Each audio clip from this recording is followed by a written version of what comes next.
Bonjour à tous, 1 à 2 minutes pour comprendre.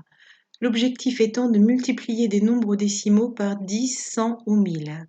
Alors on l'a fait de nombreuses fois en classe, c'est assez simple si on comprend la méthode. Il suffit d'observer 10, 100 ou 1000, le nombre de zéros qu'ils comportent et de déplacer autant de fois la virgule vers la droite.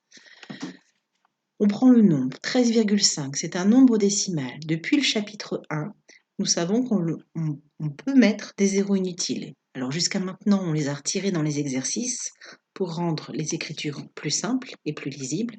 Là, on va faire l'inverse. On va les ajouter et ça va nous permettre de déplacer la virgule. Donc 13,5, c'était égal à 13,50 ou 13,500 ou 13,5000. On pourrait continuer. Ça va nous suffire. Donc si on multiplie 13,5 par 10, il y a un zéro dans 10. On va donc déplacer la virgule de un rang vers la droite. Un rang. Nous allons donc obtenir, la virgule serait ici, 135. Si je multiplie 13,5 par 100, dans 100 il y a 2 zéros, je vais donc déplacer la virgule de 2 rangs vers la droite. 1, 2, ce qui me fait 1350.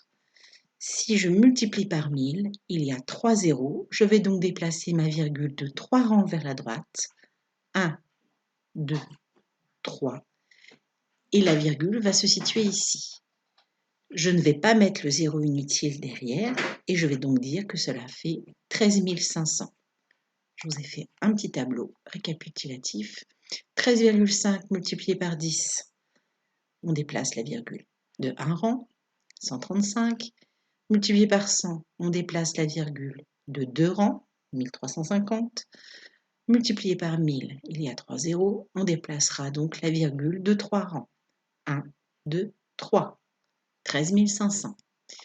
Si maintenant il s'agit d'un nombre entier, depuis le primaire, vous savez que quand on multiplie par 10, 100 ou 1000, on compte le nombre de zéros et on les rajoute au nombre entier. On peut faire cette méthode. Si elle est acquise pour vous, c'est parfait. Sinon, on raisonne toujours avec les zéros inutiles. 25, c'est pareil que 25, et je mets une batterie de zéros inutiles. Je n'ai plus qu'à déplacer ma virgule autant de fois qu'il y a de zéros. Donc, multiplié par 10, ça va me faire 250. Multiplié par 100, je vais la déplacer de rang, ça va me faire 2500. Et multiplié par 1000, on obtiendra 25 000. Mais je vous rappelle qu'on peut savoir, et c'est une autre compétence, de savoir que quand on multiplie un nombre entier par 10, dans 10 il y a un zéro, on rajoute un zéro au nombre.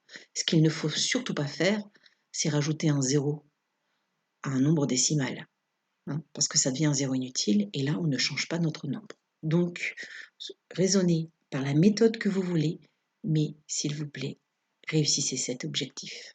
Bonne journée à tous.